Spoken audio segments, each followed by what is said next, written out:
तो फिल्म की शुरुआत एक जंगल से होती है जहां अमेंडा नामी लड़की को होश आता है। उसके पेट पर जंजीर से कैमरा लगाया गया था और जहां उसे होश आया था वहां भी दरख्तों पर कैमरास लगे थे। अब सीन कट होकर हमें 3 दोस्तों के ग्रुप को दिखाया जाता है जो पार्टी से निकलती हैं। इनमें से अमेंडा नामी लड़की को किसी का मैसेज आता है जो उसे मिलने बुला रहा था। अमेंडा अपने फ्रेंड्स को छोड़कर उससे मिलने के लिए निकल जाती है और रास्ते में मुसलसल उसे ऐसा लग रहा था कि जैसे कोई उसका पीछा कर रहा हो। फिर उसी टाइम जो उसे बुला रहा था वो उसे एक जोकर इमोजी सेंड करता है और पीछे से जोकर का मास्क पहने 2 लोग उसके मुंह पर कपड़ा बांधकर उसे पकड़ लेते हैं। तो उसके बाद उसे जंगल में होश आता है। वो परेशान थी कि वो यहाँ आए कैसे थे और उसे लाया क्यों गया था। वो जब इधर उधर घूमती है तो उसे मिसिंग लोगों के कुछ पोस्टर्स मिलते हैं जिनमें से एक उसका भी था, जिसे देखकर वो और भी ज्यादा घबरा गई। अभी वो शौक से निकली नहीं थी कि उसके सामने दोबारा 2 मास्क पहने लोग आ गए। जिन्हें देखते ही वो डर गई और इन मास्क पहने लोगों ने उसे एक इंजेक्शन लगाकर बेहोश कर दिया। इस मर्तबा बाद जब उसे होश आया तो उसे एक कुर्सी से बांधा गया था। उसके सामने एक कैमरा लगा था जहां से उसे ऑर्डर दिया जाता है जबरदस्ती मुस्कुराने का और इसी आवाज के जरिए बताया जाता है कि ये एक मर्डर शो है। यहाँ पे लाइव स्ट्रीम चल रही थी और लोग मुसलसल मैसेजेस कर रहे थे और मैसेजेस में अमेंडा को मारने के तरीके बताए जा रहे थे और इस तरह अमेंडा को मार दिया जाता है। अगले दिन जंगल में पुलिस वालों को एक लड़की की कटी फिटी लाश मिलती है। पता चलता है कि ये अमेंडा की लाश थी और इस तरह इस मर्डर की खबर बहुत ज्यादा वायरल हो जाती है। ये इस शहर में इस तरह का होने वाला पहला मर्डर नहीं था। पहले भी बहुत से लोग ऐसे ही अजीबोगरीब तरीके से मारे गए। उन्हें किसने और कैसे मारा आज तक पुलिस वाले इसका सुराग नहीं लगा पाए थे। खैर अब सीन शिफ्ट होते हैं एक पॉडकास्ट की तरफ जिसे होस्ट कर रहा है ईथन, जो कि एक मशहूर यूट्यूबर है। ईथन इस टाइम उसी मर्डर शो के बारे में बात कर रहा था जिस मर्डर शो में अमेंडा को मार दिया गया था। वो बताता है कि लोगों को इंसानों को मरता हुआ देखकर मजा आता है और डार्क वेबसाइट पर ऐसे शोज की काफी धूम मची हुई है। लेकिन हैरानी की बात है जहां आम इंसान इस वेबसाइट को इतनी आसानी से अप्रोच कर लेते हैं, पुलिस अभी तक इसका कोई सुराग नहीं लगा पाई। वो इस टाइम पुलिस को क्रिटिसाइज कर रहा था, लेकिन वो अपने पॉडकास्ट में क्लियर कर देता है कि वो पुलिस से नफरत नहीं करता, बस इतना चाहता है कि पुलिस अपना काम अच्छे से करे। इसी पॉडकास्ट के दौरान ईथन को किसी की कॉल आती है। जैसे ही वो रिसीव करता है तो इस कॉल में सिर्फ एक लड़की की चीखने और चिल्लाने की आवाज थी, उसके अलावा कुछ नहीं। ये लोग अब इस पॉडकास्ट को एंड कर देते हैं और तभी ईथन को उसकी मॉम की कॉल आती है। वो रो रही थी और वो ईथन से इतना ही कह पाई कि वापस आ जाओ। ईथन जब गया तो उसे पता चला कि उसकी बहन का मर्डर हो गया था। अमेंडा उसी की बहन थी। वो बहुत ज्यादा दुखी हो जाता है और एक और पॉडकास्ट करता है जिसमें वो बताता है कि उसकी बहन को मरे तकरीबन 1 हफ्ता हो चुका है, लेकिन पुलिस वाले अभी तक उसके कातिलों का पता नहीं चला पाए। ईथन अब अपनी बहन के घर चला जाता है दुख में। वहाँ काफी देर गुजारता है और वहाँ उसके रूम में लगे बोर्ड पे वो देखता है एक अजीब सा मैसेज जिसमें लिखा हुआ था कि जहन्नुम खाली है और सारे शैतान इसी दुनिया में है। इस मैसेज की पिक्चर लेने के बाद वो यहीं पर अमेंडा के बेड पे ही सो जाता है और ख्वाब में उसे अमेंडा के मर्डर का ख्वाब आता है, जिस ख्वाब से वो डर कर उठ गया। इसी टाइम उसके फोन पर एक मैसेज आता है जिसे देखने पर वही जोकर का मास्क था जिसे हम पहले भी मूवी में देख चुके हैं। उसे समझ नहीं आ रही थी कि जोकर का इन सारी चीजों से क्या ताल्लुक है। खैर वो अब अपनी मॉम के घर आ जाता है क्योंकि उसकी मॉम काफी देर से उसे घर बुला रही थी। रास्ते में वो वही जोकर का मास्क पहने हुए एक लड़की दिखता है और डर जाता है क्योंकि उसे लगा कि ये मास्क पहने लोग उसका पीछा कर रही है। खैर वो उन पर ध्यान नहीं देता और घर आ जाता है। घर पर उसकी मॉम इस टाइम नहीं थी। वो किचन में जाता है। उसकी मॉम ने उसके लिए खाना बना के रखा हुआ था और जैसे ही वो गर्म कर रहा होता है तो दोबारा उसे अपनी किचन के विंडो के बाहर वही मास्क पहने लड़के दिखाई देती है, जिस देखने के लिए वो फौरन घर से बाहर भी निकल गया, लेकिन वहाँ भी उसे कोई नहीं मिला। डरा सहमा जब वो घर के अंदर आया तो उसने देखा कि उसकी मॉम भी आ चुकी थी, जो उससे उसकी घबराहट की वजह पूछती है। तो वो अपनी घबराहट छुपा लेता है और कहता है कि मैं बस उदास हूँ अमेंडा की वजह से। यहाँ पर उसकी मॉम भी इमोशनल हो जाती है और ईथन अपनी मॉम को हौसला देते हुए कहता है कि जो भी हो जाए मैं अमेंडा के मर्डर का पता चला कर ही रहूंगा। ये सारी बातें कर कर वो कमरे में चला जाता है जहाँ जाते ही उसे कुछ मैसेजेस रिसीव होते हैं। ये कुछ पिक्चर्स थी जिन्हें खोलते ही वो एकदम से डर गया, क्योंकि ये उसके सिस्टर की डेड बॉडी की पिक्चर्स थी। उसके जिस्म के कटे फटे हिस्सों की तस्वीरें थी, जिसे देखकर वो बहुत ज्यादा डर गया। सीन कट होकर हमें केट नामी एक लड़की को दिखाया जाता है जो अमेंडा की फ्रेंड है और इस टाइम एक बुटीक में काम करती है। इथन केट से मिलने के लिए आता है क्योंकि वो जानता था कि केट अमेंडा के बहुत ज्यादा करीब है। वो केट से मिलता है और उसे बताता है कि उसे आजकल काफी अजीब महसूस होने लगा है। उसे ऐसा लगता है कि जैसे कोई लगातार उसका पीछा कर रहा हो और उसे अमेंडा की मरी हुई पिक्चर्स भी कोई भेज रहा है। उसे धमकियों वाले ईमेल्स भी आ रहे हैं और इन्हीं ईमेल्स और पिक्चर्स में उसे अमेंडा के साथ केट की भी पिक्चर नजर आई थी। वो केट से कहता है कि तुम जो कुछ भी जानती हो मुझे बता दो। यहाँ पर केट डर जाती है और उसे सब बताने के लिए तैयार हो जाती है। वो बताती है कि मैंने, अमेंडा ने और हमारी एक और दोस्त ने मिलकर डार्क वेबसाइट को खोला था जहाँ पर हमें ये मर्डर शो मिला, जहाँ पर एक लड़की बैठी हुई थी और उसे टॉर्चर किया जा रहा था। सभी लोग उसे टॉर्चर करवाने के लिए पैसे भी दे रहे थे और ऐसे ही अमेंडा ने भी एडवेंचर में उसी शो में पैसे भेज दिए और कहा कि इस लड़की के नाखून काट दो। लेकिन उन लोगों ने उस लड़की के नाखून काटने के बजाय स्क्रीन पर ही उसका गला काट दिया, जिसकी वजह से ये तीनों बहुत ही ज्यादा डर गई और उस दिन के बाद से इस गिल्ट में आ गई कि उनकी वजह से एक लड़की की मौत हुई थी। केट बताती है कि मैंने उस वेबसाइट के लिंक को कॉपी करने की भी कोशिश की और पुलिस को भी उसके बारे में बताने की कोशिश की, लेकिन हर मर्तबा वो लिंक फेक निकलता है। यानी उस साइट का लिंक जल्दी जल्दी चेंज रहता है और उसे कॉपी करना या ट्रेस करना बहुत ही ज्यादा मुश्किल है। इथन कहता है इसका भी मेरे पास एक सोल्यूशन है, मुझे एक हैकर के बारे में पता है जो हमारी इस काम में मदद कर सकता है। केट ये भी बताती है कि तुम उनकी वीडियोस को ऑनलाइन डार्क वेब पर देख भी सकते हो। इथन जल्दी से उस वीडियो को सर्च करता है जो वीडियो एक अजीब डरावनी आवाज से स्टार्ट होती है। वो बताती है कि हम लोग कभी भी अपना इंट्रोडक्शन नहीं देते क्योंकि हम तो हैं ही अंधेरी दुनिया के मालिक। वो बताते हैं कि इस वीडियो को देखने के लिए उन्हें कुछ चैलेंजेस दिए जाएंगे, कुछ पजल्स दिए जाएंगे सॉल्व करने के लिए, और जो उनको सॉल्व करके मर्डर शो को ढूंढ लेगा ये लोग भी उसको ढूंढ लेंगे। इथन यहीं पे बैठा बैठा सारी पजल सॉल्व कर लेता है और उस मर्डर शो की वीडियो को ऑन कर लेता है और अगले ही सेकंड उसे मैसेज मिलता है जहाँ उसके और केट के वहीं बैठे हुए की पिक्चर भी थी। इस पिक्चर को देखकर ये दोनों डर जाते हैं। इथन फौरन से इधर उधर देखता है, बाहर निकल कर देखता है क्या उसके ऊपर कोई नजर रख रहा था, लेकिन इनके आसपास कोई भी नहीं था और इस चीज से ये लोग और भी ज्यादा डर गए। ये लोग डरते हुए अब शैडो मंकी से इन उस हैकर से मदद मांगने के लिए जाते हैं जिसका इथन को पता था। शैडो मंकी इनकी सारी बात सुनते ही इनकी मदद से इनकार कर देता है और कहता है कि अगर वो पहले से ही इनके फोन्स और कंप्यूटर्स को हैक कर चुके हैं तो इसका मतलब वो लोग कुछ खतरनाक भी कर सकते हैं। उसकी ये बातें सुनकर इथन बहुत ज्यादा इमोशनल भी हो जाता है और गुस्से में भी आ जाता है। इस चक्कर में वो शैडो मंकी से बहुत ही अजीबोगरीब बातें कह देता है तो शैडो मंकी भी अब उसकी बात मानने को तैयार हो जाता है और उसकी तसल्ली सुनकर केट और इथन उसके घर से बाहर निकल आती है। केट इथन से कहती है मुझे नहीं लगता कि शैडो मंकी हमारी कोई मदद करेगा। तब इथन उससे कहता है कि शैडो मंकी मेरी पहले 6 केसेस में मदद कर चुका है, वो अजीब तो है थोड़ा लेकिन काम वो अच्छा करता है।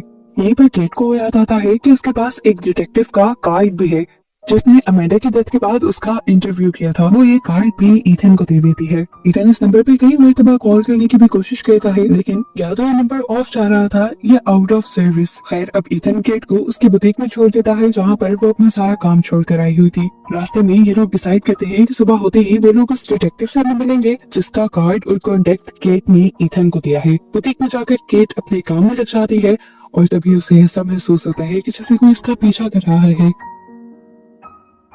वो खुद भी बाहर की तरफ जाती है तो वहाँ कोई भी नहीं था। वो वापस आकर अपनी जगह पर बैठ जाती है और इतनी ही देर में इथन भी उसे वीडियो कॉल कर लेता है। काम करते हुए ये लोग इस केस पर भी वर्क करना चाहते थे। बातें करते हुए इनकी दोस्ती भी काफी अच्छी हो जाती है और तभी यहाँ की लाइट भी चली जाती है। केट उठकर फ्यूज देखने के लिए जाती है तो तभी उसे अजीबोगरीब आवाजें भी अब सुनाई देने लगी थी। केट पीछे मुड़कर देखती है तो वहाँ पर एक क्लाउन टॉय था जिसके अंदर से वो क्लाउन वाला म्यूजिक बज रहा था। इथन जल्दी से केट को वहाँ से भाग जाने को कहता है क्योंकि उसे पीछे एक साया दिखाई दे रहा था। केट ने जब पीछे मुड़कर देखा ये वैसे ही जोकर का मास्क पहने एक लड़की थी जैसे मास्क पहने लोगों ने अमेंडा का मर्डर किया था। इससे पहले कि वो वहां से भागकर कुछ कर पाती, उस पर हमला करके उसे बेहोश कर दिया जाता है, जिसके बाद का उसे कुछ पता नहीं चलता। एथन जो अपने फोन से ये सब कुछ देख रहा था, वो केट की मदद भी नहीं कर पाता। जोकर का मास्क पहने वो लोग इस फोन को उठाते भी हैं तो ईथन उन्हें धमकी देता है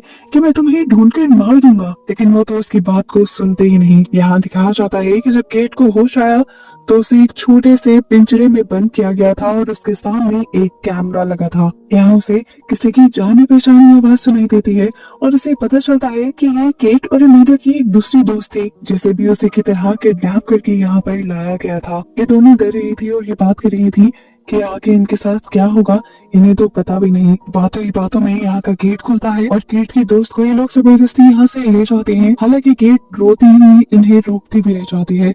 थोड़ी देर में एक दूसरा मास्क पहना आदमी आता है एक बड़ा सा इंजेक्शन लेकर और केट को वो इंजेक्शन लगाते हुए बेहोश कर देता है।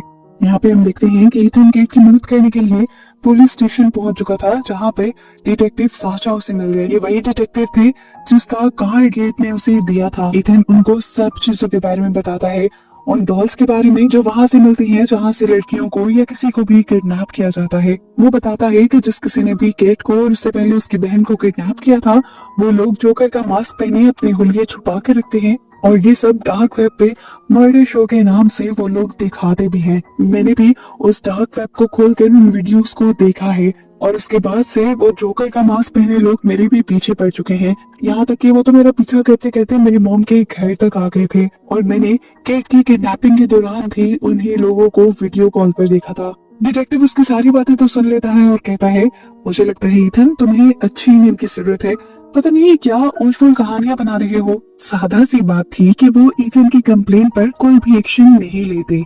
यहाँ पर केट को जब होश आया तो उसके सामने एक लाइव टीवी चल रहा था, जहाँ पे एक लड़के को टॉर्चर किया जा रहा था और कॉन्टिन्यूसली लोग पैसे दे रहे थे उसे और भी ज्यादा टॉर्चर करवाने के लिए। साइड पर ऐसे ही कमेंट चल रहे थे कि उसे और दर्द दो और ज्यादा मारो, जिसे देखकर केट बहुत ज्यादा परेशान हो जाती है और चीख चीख कर इसे बंद करने को कहती है, लेकिन उसकी तो बात कोई भी नहीं सुन पा रहा था। ऐसे ही करते करते पहले उस लड़की के हाथ पांव सब कुछ काट कर और फिर उसका गला काट कर उसे मार दिया जाता है। केट की दूसरी दोस्त जिसे पहले यहाँ से ले जाया गया था, उसे वापस लाकर उसी के सेल में बिठा दिया जाता है। वो केट को बताती है कि अभी मेरी बारी नहीं आई थी। वो डरी हुई थी बहुत ज्यादा क्योंकि उसे पता था कि अब तो वो बच गई, लेकिन अगली बारी उसकी ही है। दूसरी तरफ दिखाया जाता है कि केट की जान बचाने के लिए ईथन पहले से ही शैडो मंकी के साथ मिलकर एक नया प्लान बना रहा था। शैडो मंकी की हैकिंग एबिलिटी के साथ ये लोग जल्द ही मर्डर शो के लिंक को कॉपी करने में कामयाब तो हो जाते हैं, लेकिन यहाँ आकर हैकर को पता चलता है कि इस साइट का लिंक मिलना सिर्फ मर्डर शो वालों का ट्रैप था। वो उसे मैसेज देते हैं कि अब अगली बारी तुम्हारी है। इससे शैडो मंकी थोड़ा सा डर जाता है, लेकिन फिर अपने आप को काम डाउन करते हुए ईथन को बताता है कि उसने अपने सारे सिस्टम पर बहुत ज्यादा सिक्योरिटी लेयर्स किए हुए हैं, जिसकी वजह से कोई भी उसका पता नहीं चला पाएगा।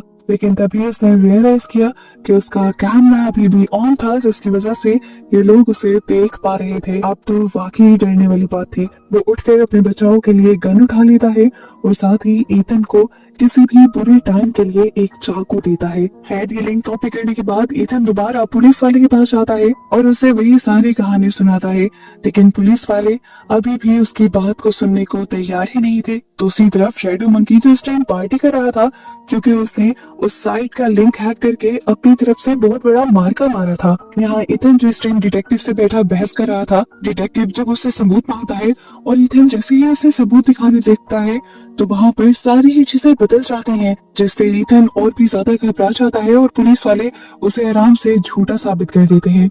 लेकिन वो जानता था कि यहाँ पे क्या हो रहा है। वो जल्दी से वहाँ से निकलता है और शैडो मंकी को कॉल करके उसे वार्न करने की कोशिश करता है। वो उसे बताना चाह रहा था कि मर्डर शो के लोग उसके इस खुफिया घर को ढूंढ चुके हैं, लेकिन शैडो मंकी उसकी बात पे ध्यान नहीं देता, बल्कि अपने काम में लगा रहता है, क्योंकि उसे ये पता चलाना था कि आखिर मर्डर शो किस लोकेशन पर चल रहा है। और IP एड्रेस के जरिए वो ये बात पता भी चला लेता है। और जैसे ही उसने एड्रेस का पता चलाया तो उसके कंप्यूटर्स हैक कर लिए गए और स्क्रीन पर वही जोकर वाली पिक्चर्स चलने लगी। पीछे से कोई जबरदस्ती उसके घर के अंदर आ गया। ये जोकर का मास्क पहने दो वही लोग थे जो मर्डर शो चला रहे थे, और आखिर अपने मर्डर शो को सबसे छुपाने के लिए इन्हें शैडो मंकी को भी मारना पड़ता है। जितनी देर में यहाँ पर ईथन पहुंचा तब तक काफी देर हो चुकी थी।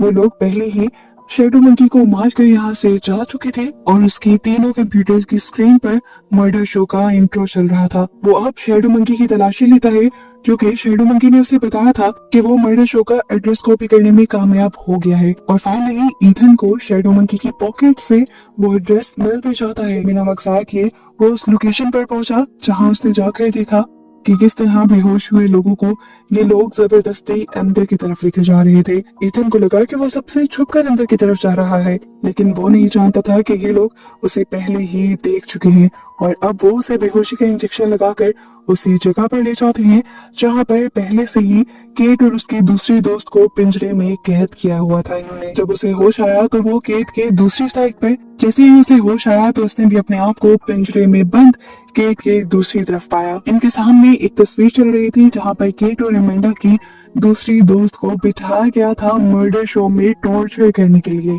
सभी लोग पैनिक कर रहे थे, रो रहे थे, चिल्ला रहे थे उसकी हालत को देखते हुए, लेकिन ईथन नहीं। ईथन को याद आता है कि शैडो मंकी ने उसे एक चाकू दिया था। वो इस पूरे टाइम में इस चाकू का इस्तेमाल करता है और अपने आप को आजाद करवा लेता है। अपने आप को छुड़वाते ही वो इसी चाकू के सर के केट का भी पिंजरा काट कर उसे भी आजाद कर देता है, जहाँ से बाहर निकल कर ये दोनों लड़ने का फैसला करते हैं। ये लोग वही ईथन का छोटा सा चाकू लिए हुए एक रूम में जाते हैं जो कंट्रोल रूम था। यहाँ पर बहुत सारी कंप्यूटर स्क्रीन्स थी और मास्क पहने एक लड़की जो इन्हें देखते ही अपने नुकीले पंजों से ईथन के ऊपर वार करने की कोशिश करती है, लेकिन तभी पीछे से केट आकर उस पर चाकू स्टैब करते हुए उसे नीचे गिरा देते हैं। इससे पहले कि ये लोग नीचे देखकर उसे मार पाते वो यहाँ से गायब हो गई। अब ईथन और केट अगली तरफ बढ़े जहाँ पर और भी जोकर का मास्क पहने लोग थे और ये इनका मेन रूम था जहाँ पर बैठकर ये लोग इंसानों को टॉर्चर किया करते थे। यहाँ पर आकर ये लोग और डिसअपॉइंट हो जाते हैं क्योंकि ये लोग अपने दोस्त को बचाने आ रहे थे जिन्हें पहले ही मर्डर शो के लोग मार चुके थे। केट को समझ आ जाता है कि इन्होंने यहाँ जगह जगह ट्रैप लगाए हुए हैं और यहाँ से ये लोग बचकर नहीं जा सकते। इससे पहले कि ये लोग यहाँ पर भाग पाते बहुत सारे मास्क पहने लोग इनके एक गेट तक इकट्ठे हो जाते हैं। ईथन अपने आप को बचाने के लिए वहां से एक टनल के अंदर चला जाता है, जबकि केट अब अपने डैड से लड़कर इन लोगों से लड़ने का फैसला करती है क्योंकि वो जानती है कि अगर वो लड़ेगी नहीं तो वैसे ही मारी जाएगी। उसके हाथ में एक कुल्हाड़ी थी जिससे वो सबको मार रही थी। ऐसे में उससे बचने के लिए एक दो जोकर का मास्क पहने लोग उससे दूर भी हो जाते हैं, जिनका पीछा करने के लिए और ईथन को बचाने के लिए वो दूसरे रूम में जाती है तो उसे रास्ते में एक चैन सॉ मिल जाता है जिसे वो उठा लेती है। इधर हम देखते हैं कि कंट्रोल रूम में बैठी हुई लड़की जो अचानक से गायब हो गई थी वो वापस कंट्रोल रूम में आकर अलार्म बजा देती है और तभी एक कुल्हाड़ा लिए आदमी आ जाता है जो ईथन को ढूंढकर उसे मारने वाला था, लेकिन उससे पहले ही पीछे से केट ने आकर उसे चेन सॉ से मार दिया। अपने हाथ में चेन सॉ होने के बाद केट किसी से नहीं डर रही थी। उसके सामने जो भी आ रहा था वो उसे चेन सॉ से मार रही थी और इससे पहले कि वो असली मर्डर शो के ओनर को मार पाते वो आखिरी बंदा वैन में बैठकर यहाँ से भागने में कामयाब हो जाता है। अब सीन कट होकर हमें कुछ महीने बाद का सीन दिखाया जाता है जो कुछ केट और ईथन ने किया था। सीरियल किलर्स के एक ग्रुप को उन्होंने मारा था। ये काम तो पुलिस भी नहीं कर पाई थी। सारे मीडिया के लोग पुलिस से उन सब चीजों के बारे में सवाल कहते रहे, लेकिन पुलिस वालों के पास इन सब चीजों का कोई जवाब नहीं था। साल गुजरता है और हमें दिखाया जाता है कि ईथन ने अपने साथ होने वाले इस एडवेंचर पे एक किताब लिखी थी जिस किताब की सेल्स बहुत ज्यादा हुई और वो इस किताब के जरिए बहुत ज्यादा मशहूर हो गया। यहाँ पर काफी सारे लोग दिखाए जाते हैं जो उसका ऑटोग्राफ लेने के लिए आए हुए थे, जिसके बाद ईथन घर चला जाता है। हम देखते हैं कि अब वो केट के साथ रहता है और वो दोनों एक अच्छी लाइफ गुजार रहे हैं, लेकिन उसके बावजूद इन्हें डर लगा रहता है कि कभी भी वो आखिरी जोकर का मास्क पहने आदमी आकर इन्हें मार न दे। इसलिए ईथन हर वक्त एक गन पास रखता है, यहाँ तक कि वो जब क्रैश में बाहर गिराने चाहता है तब भी वो गन अपने हाथ में रखे हुए था। गन गिराने के बाद उसे पास में एक मिसिंग पोस्टर दिखता है जिस पर उसी की पिक्चर बनी थी। ये वैसा ही मिसिंग पोस्टर था जो मूवी के स्टार्ट में हमने अमेंडा यानी ईथन की बहन के पास भी देखा था। इससे पहले कि वो कुछ भी रिएक्ट कर पाता या अपनी गन निकाल पाता, पीछे से कोई उसकी गर्दन में इंजेक्शन लगाकर उसे बेहोश कर देता है। इथन को जब होश आया तो वो एक ट्रक की बैग से बंधा हुआ था और यहाँ पर बहुत से जोकर का मास्क पहने लोग थे जो उसके लिए बोली लगा रहे थे। और आखिर में उसे $10,000 में एक लड़की को बेच दिया जाता है, जिसे देखते ही इथन को याद आया ये वही आखिरी लड़की थी जो उस दिन इनसे बचकर भागने में कामयाब हो गई थी। इथन इस टाइम शॉक में था कि तभी यहाँ पर मास्क पहने एक आदमी ने अपने चेहरे से मास्क हटाया। ये कोई और नहीं बल्कि वही डिटेक्टिव था जिसके पास हर मर्तबा इथन मदद मांगने जाया करता था। ये सब लोग मिलकर इथन के ऊपर हंसने लग जाते हैं और ये रिवील होता है कि असल में सारे ही पावरफुल मैन इस गेम के अंदर इन्वॉल्व थे। और बस यही दिखाते हुए ये मूवी यहाँ खत्म हो जाती है।